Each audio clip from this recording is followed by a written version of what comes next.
Olá, meus queridos irmãos, sejam todos muito bem-vindos a mais uma leitura. Hoje, Levítico capítulo 25. O 7º ano. O Senhor Deus falou com Moisés no Monte Sinai e mandou que ele desse ao povo de Israel as seguintes leis. Quando vocês entrarem na terra que o Senhor Quando vocês entrarem na terra que o Senhor Deus lhes vai dar, deixem que de 7 em 7 anos a terra descanse, em honra do Senhor.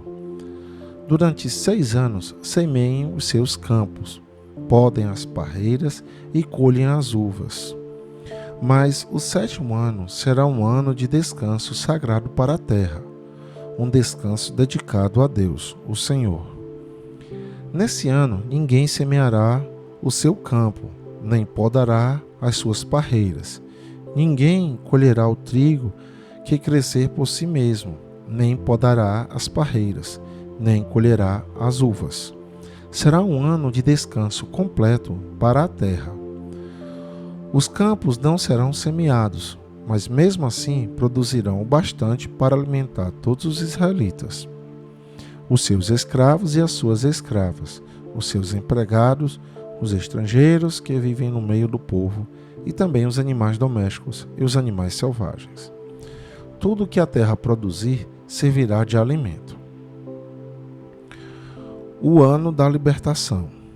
Contem 7 semanas de anos, isto é, 7 anos vezes 7, o que dá um total de 49 anos.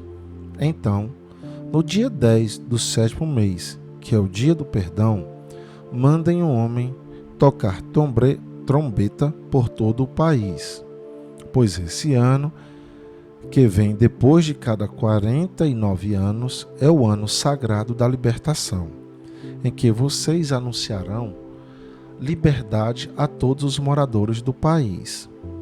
Nesse ano, todos os que tiverem sido vendidos como escravos voltarão livres para as suas famílias, e todos os campos que tiverem sido vendidos voltarão a pertencer ao primeiro dono.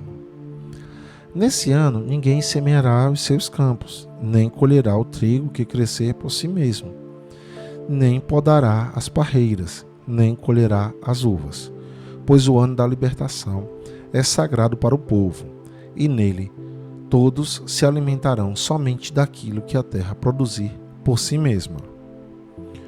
No ano da libertação, todas as terras que tiverem sido vendidas voltarão a pertencer ao primeiro dono. Na venda ou na compra de terras, não explorem os outros. O preço será calculado na base do ano da libertação, pois o que se vende não são, de fato, as terras, mas as colheitas que elas produzem. Portanto, o comprador descontará do preço o número de colheitas o último ano da libertação, e o vendedor calculará o preço na base dos anos de colheita que ainda faltam até o seguinte ano da libertação. Se ainda forem muitos anos, o preço subirá. Se forem poucos, o preço baixará. Que ninguém explore os outros, que todos temam a Deus, pois Ele é o Senhor, nosso Deus. A questão do 7º ano. Obedeçam a todas as leis e mandamentos de Deus, para que vivam em segurança na terra que vai ser de vocês. Ela produzirá as suas colheitas. Haverá bastante comida para todos, e todos viverão em segurança. Mas alguém é capaz de perguntar como é que haverá comida durante o 7º ano, quando ninguém vai semear nem fazer a colheita? A resposta é que Deus abençoará a terra, e no 6º ano ela produzirá colheitas que serão suficientes para 3 anos. Quando vocês semearem os seus campos no 8º ano, estarão comendo aquilo que colheram no 6º ano, e haverá bastante para comerem até a colheita do 9º ano. Leis a respeito de propriedades. A terra é de Deus, portanto, ela não será para sempre daquele que a comprar. Deus é dono dela e para ele nós somos estrangeiros que moram por um pouco tempo na terra dele. Assim, quando um terreno for vendido, o seu antigo dono será o primeiro a ter o direito de tornar a comprá-lo. Se um israelita ficar pobre e precisar vender uma parte das suas terras, o seu parente mais chegado deve tornar a comprar o que ele vendeu. Mas, se ele não tiver um parente que compre as terras, é possível que mais tarde ele mesmo fique rico outra vez, podendo assim tornar a comprar o terreno que vendeu. Ele descontará o valor das colheitas que o terreno tiver produzido desde o último ano da libertação e calculará o preço a pagar, tendo como base os anos de colheita que ainda faltarem até o seguinte ano da libertação. E assim ele será novamente o dono do terreno. Mas, se ele não tiver o suficiente para tornar a comprar o terreno, então este ficará pertencendo ao comprador até o seguinte ano da libertação. Nesse ano, o terreno voltará a pertencer ao primeiro dono. Se um homem vender uma casa que fica numa cidade protegida por muralhas, ele terá o direito de tornar a comprar a casa até um ano depois da venda. Mas, se dentro de um ano ele não comprá-la, então ela pertencerá ao comprador e aos seus descendentes para sempre. Nem mesmo no ano da libertação, a casa voltará a ser do primeiro dono. Porém, as casas que ficam em cidades sem muralhas são como os terrenos. O primeiro dono tem o direito de tornar a comprar a casa. E no ano da libertação, ele volta a ser do primeiro dono. Os levitas têm sempre o direito de tornar a compra as suas casas que ficam nas cidades onde moram. Mas, se um levita vender a sua casa numa dessas cidades e não tornar a comprá-la, então, no ano da libertação, a casa voltará a ser dele, pois as casas da cidade onde os levitas moram serão a sua propriedade permanente no meio do povo de Israel. Mas os campos em volta da cidade onde os levitas moram não podem ser vendidos, eles pertencem aos levitas para sempre.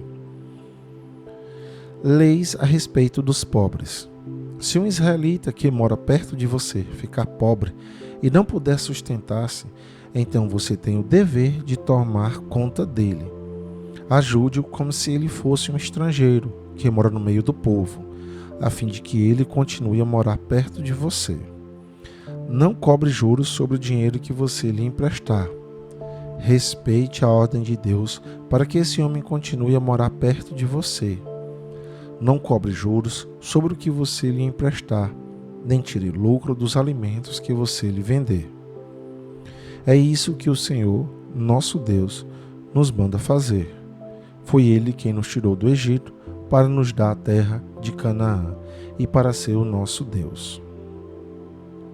Leis a respeito dos escravos. Se um israelita que mora perto de você ficar tão pobre que chegue a ponto de ter de se vender a você para ser escravo, não o faça trabalhar como escravo. Trate-o como se ele fosse um empregado ou um estrangeiro que mora com você. Ele trabalhará para você até o ano da libertação. E esse ano, ele e os seus filhos irão embora e voltarão para a sua própria família e para as terras dos seus antepassados. Os israelitas são escravos do Senhor Deus, que os tirou do Egito. Eles não deverão ser vendidos como escravos. Portanto, não os trate com crueldade, mas respeite a ordem de Deus. Se precisarem de escravos ou escravas, vocês poderão comprá-los dos povos vizinhos do seu país. Também poderão comprar os filhos dos estrangeiros que moram no meio de vocês. Essas crianças que nascerem na terra de Israel poderão ser compradas como escravos, e os seus donos poderão deixá-los como herança aos filhos, a quem esses escravos deverão servir a vida inteira. Mas um israelita não pode ter outro israelita como escravo, nem pode tratá-lo com crueldade. Pode acontecer que um estrangeiro que vive no meio do povo fique rico e que um vizinho israelita fique pobre e se venda como escravo a esse estrangeiro, ou alguém da família dele. Nesse caso, depois de vendido, o israelita tem o direito de ser comprado de novo. Um irmão, um tio, um primo ou outro parente chegado poderá comprá-lo, ou, se ganhar bastante dinheiro, ele mesmo poderá comprar sua liberdade. Ele e o homem que o comprou combinarão o preço que deverá ser pago, de acordo com o número de anos desde o ano em que ele se vendeu até o seguinte ano da libertação. O cálculo será feito tendo como base o salário que o empregado recebe. Se ainda faltarem muitos anos até o ano da libertação, ele pagará uma parte maior do dinheiro que recebeu quando se vendeu. Mas, se faltarem poucos anos, a parte será menor. O dono tratará como se ele fosse o empregado que é contratado para trabalhar por ano. Não deixem que o dono o trate com crueldade. E, se o homem não for libertado por nenhum desses modos, então, o seguinte ano da libertação, ele e os seus filhos ficarão livres. Pois os israelitas são escravos de Deus, que os tirou do Egito. Ele é o Senhor, o Deus deles. E aqui, meus amados irmãos, ficamos com mais uma leitura. Que a paz do Senhor esteja com todos vocês e até o nosso próximo encontro.